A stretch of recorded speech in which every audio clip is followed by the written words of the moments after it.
এই মুহূর্তে পশ্চিমবঙ্গে শুভেন্দু অধিকারীকে ধোলাই দিয়ে জুতা পেটা করছে মমতা ব্যানার্জি সহ সাধারণ জনতা।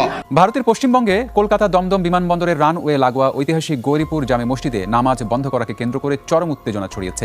এই চোর শুভেন্দু জবাব দিতে হবে।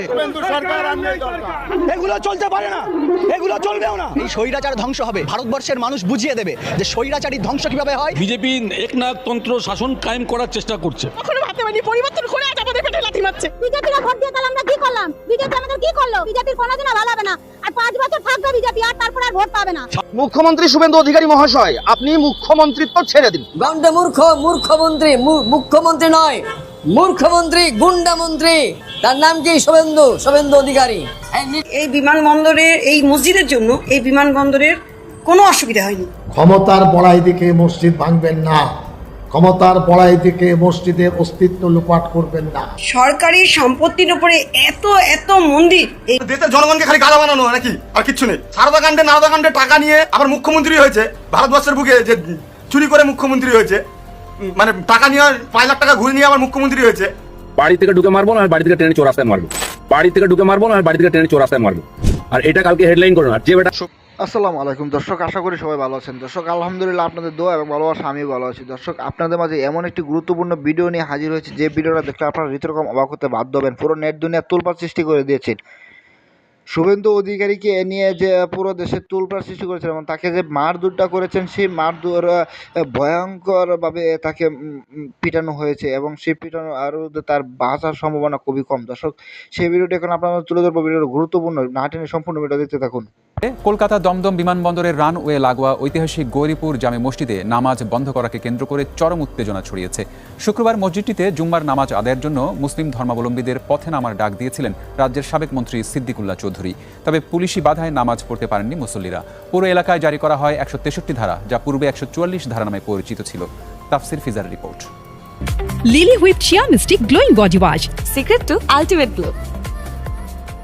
ভারতের পশ্চিমবঙ্গ রাজ্য সরকার জাতীয় নিরাপত্তাকে অগ্রাধিকার দিয়ে কলকাতা বিমানবন্দরের অভ্যন্তরে গৌরীপুর জামে মসজিদে নামাজ পড়া বন্ধ করে দেয় গত মঙ্গলবার।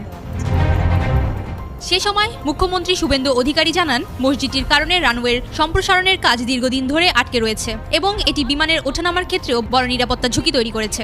আন্তর্জাতিক বিমানবন্দর এইখানে এইভাবে খুলে রাখা যায় না। আমরা তো ধর্ম পালনে কাউকে বাধা দিইনি। বন্ধের নির্দেশনা অগ্রাহ্য করে রাজ্যের প্রায় 1 কোটি মুসলিমকে জুম্মার নামাজে উপস্থিত হওয়ার আহ্বান জানান পশ্চিমবঙ্গের সাবেক মন্ত্রী সিদ্দিকুল্লাহ চৌধুরী। 136 বছরের পুরনো এই ঐতিহাসিক মসজিদের নামাজ বন্ধের সিদ্ধান্তের বিরুদ্ধে ডাক দেন শান্তিপূর্ণ প্রতিবাদের। 1 কোটি বাংলার মুসলমানকে অনুরোধ করছি, যদি মসজিদ জোর করে ভাঙে, বাংলার 4 কোটি মুসলমান প্রতিবাদ করবে। মূলত এই প্রতিবাদে জমায়েত ঠেকাতে শুক্রবার সকাল থেকে নিরাপত্তার চাদরে মুড়ে ফেলা হয় বিমানবন্দর সংলগ্ন এলাকা। মোতায়েন করা হয় পুলিশ ও কেন্দ্রীয় বাহিনী। মাইকিং করে জানানো হয়, এলাকায় 163 ধারা জারি থাকায় 4 জনের বেশি জড়ো হওয়া সম্পূর্ণ নিষেধ।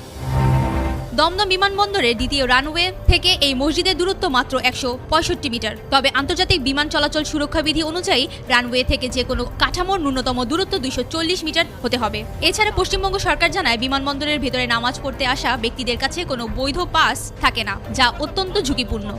দেশের জনগণকে খালি গাধা বানানো নাকি, আর কিচ্ছু নেই। সারদা কাণ্ডে টাকা নিয়ে আবার মুখ্যমন্ত্রী হয়েছে ভারতবর্ষের বুকে, যে চুরি করে মুখ্যমন্ত্রী হয়েছে, মানে টাকা নিয়ে 5 লাখ টাকা ঘুরে নিয়ে আবার মুখ্যমন্ত্রী হয়েছে। বাড়ি থেকে ঢুকে মারবো না, বাড়ি থেকে ট্রেনে চোরাস্তায় মারবো। বাড়ি থেকে ঢুকে মারবো না, বাড়ি থেকে ট্রেনে চোরাস্তায় মারবো। আর এটা কালকে হেডলাইন করো না, যে বেটা বলছে কুকথা, তাকে আমি শিখিয়ে দেবো কুকথা কোনটা, সুকথা কোনটা। বেশি ভদ্রলোকে দেখাতে জানো না। রাজনীতি করছি 70-এর মধ্যে, যারা লেজ গুটিয়ে বাড়িতে বসে থাকে বড় আঁচলের তলায়, তারা আমাকে সার্টিফিকেট দিচ্ছে। এবার অন্ধভক্তরা ভাববে যে আমি প্রশাসনের বিরুদ্ধে যাচ্ছি। আরে প্রশাসন আমার মালিক নয়, আমি প্রশাসনের মালিক আছি। যত সরকারি কর্মচারী আছে, রাষ্ট্রপতি থেকে প্রধানমন্ত্রী তক, সব হচ্ছে মাইনে নেয়। আর মাইনে নেয় মানে সে চাকর, ঠিক আছে। আমরা ট্যাক্স ভরনে वाला ব্যক্তি দেশ কা মালিক হুঁ। মানে যত বড় বড় অপরাধী সিংহাসনে বসে রয়েছে, বুক ফুলিয়ে অপরাধী ঘুরে বেড়াচ্ছে। আর পুলিশ ধরে বেড়াচ্ছে কোথায়? কার মাথায় হেলমেট নেই তাকে ধরে বেড়াচ্ছে। কে ইউটিউবার আছে প্রশাসনের মানে ভুলগুলো আঙুল দিয়ে দেখিয়ে দিচ্ছে, তাকে ধরে বেড়াচ্ছে। সালে না যায় চলাত ইংরেজদের। কলকাতার বাগড়া মসজিদ মুসলমানদের তাদের জোহরে নামাজ পড়তে দেওয়া হয়নি। আচ্ছা, আমি কি বলছি, আমরা কি ভাবতে পারি না ওটা মসজিদ না হয়ে ওটা হচ্ছে আমাদের রামের মন্দির? ভাবতেও তো পারি। তাহলে ঈশ্বর সবার একার সমান, একার নয়, সবার সমান। যেমন আল্লাহ আমাদের, যেমন রামও আমাদের। অবশ্যই এটা আমরা কেন ভাবতে পারছি না? তাদের বাগড়া মসজিদ কেন ভাঙা হবে? কেন তাদের নামাজ পড়তে দেওয়া হবে না? 100 কত বছরের ওদের ওই মসজিদটা, প্লিজ ওটা ভাঙবেন না, ভাঙবেন না। ওদের মসজিদ, ওদেরকে নামাজ পড়তে দিন, ওদের মসজিদে ওদের নামাজ পড়তে দিন। কেন দেবেন না আমি তো বুঝতেই পারছি না, সমস্যাটা কোথায়? কেন ভাবতে পারছি না ওটাও আমাদের এক ঠাকুরের স্থিত ধাম? কেন ভাবতে পারছি না আমরা হিন্দুরা? আমরা তো ভাবতে পারি ওটা আমাদের একটা ধাম, নিশ্চয়ই ভাবতে পারি।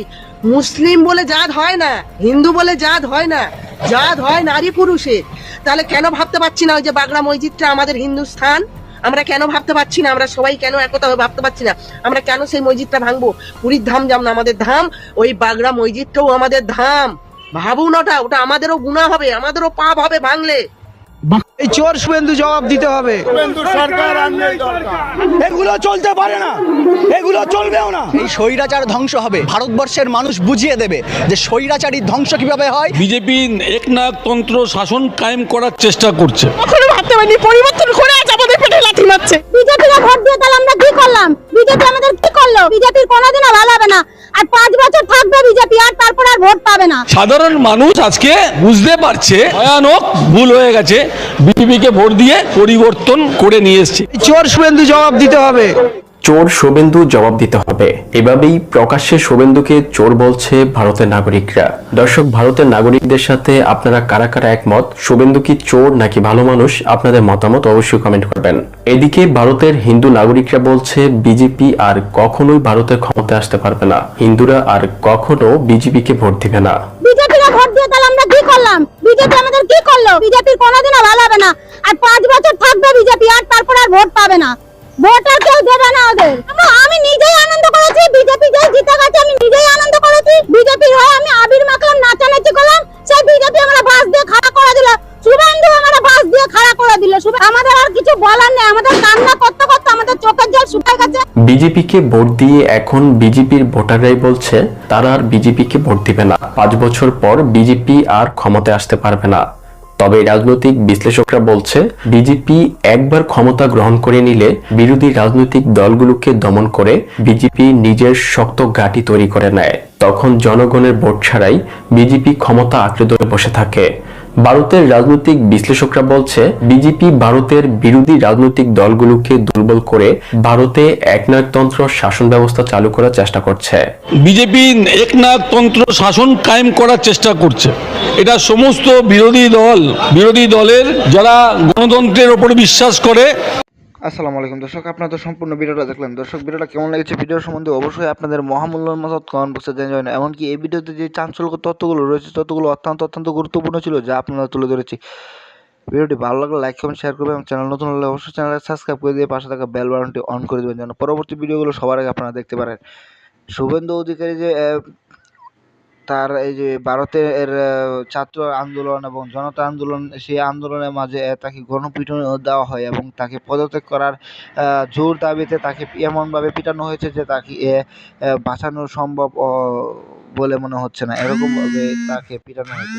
সেই ভিডিওটি আপনাদের তুলে ধরেছি। ভিডিওটি অবশ্যই ভালো লাগলে লাইক কমেন্ট শেয়ার করবেন, চ্যানেল নতুন হলে চ্যানেল সাবস্ক্রাইব করে দিয়ে পাশে থাকা বেল বাটনটি অন করে দেন।